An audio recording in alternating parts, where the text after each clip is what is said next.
You want to do one more here? Yeah. This one's a good one to finish up on because I think this one, every single Christian has heard completely out of context. But this is the one that judge unbelievers seem to know this one more than John 3:16. They probably couldn't find it in the Bible, but don't judge. Yeah, should you judge or judge not? Because as we all know, Matthew 7:1, and that's the only part of Matthew 7 we can consider is judge not that you be judged. We all know that one, right? In the entire scope of humanity, you should not judge on anything whatsoever. That's right. Yes. And then Luke 6:37, judge not and you will not be judged.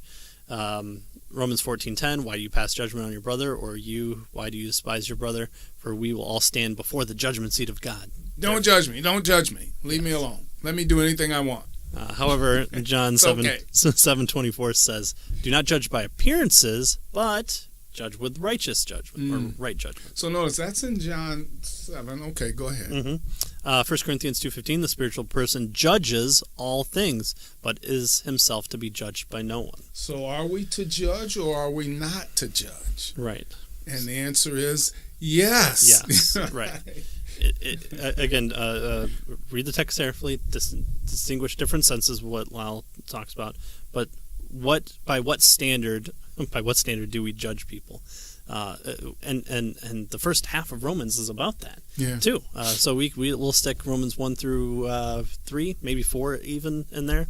I'm doing a study on Romans 9, so I'm getting myself well versed with Romans, and so there's a sense that you judge according to biblical standards. That's the standard by which we should judge all things. Why? Because if we judge by our own standards, we tend to fall out of line within our own standards and so become hypocrites. The other thing in the rest of the Matthew passage, Matthew 7, right. He really goes on to say that it's okay to judge, but we have to make sure that we take the beam, the log out of our own eye in order to, in terms of looking at the speck in somebody else's eye. Right. So it's the standard, and it's to make sure that we are appropriately acting correctly, and before we start judging someone else. Right. So he says, failure to read the text carefully, distinguish the sense. We are not supposed to judge hypocritically or by unbiblical standards, right? But that doesn't mean that, we can't determine that somebody has done something right or wrong, or right rather, or wrong. Right? I've murdered somebody out of hate, and I've disposed of their body, and I'm not going to the police. Yeah. Therefore, you should not judge me, nor anybody. Yeah, right. And that, of course, is crazy. That throws the whole moral order into chaos. Right. Yeah. So that when unbelievers bring this to us, ask them what the next verse is or the next 3 verses, because yes, we should agree to kind of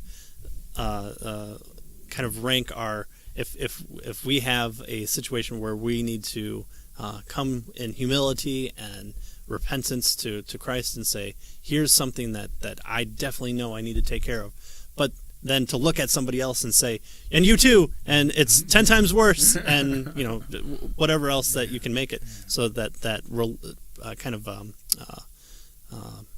relationship aspect of the speck and the beam is important there too, as far as Matthew 7 goes. So all right, we do so judge. Another alleged contradiction here goes the way of proper interpretation, right? Shocking. Yeah, it's shocking.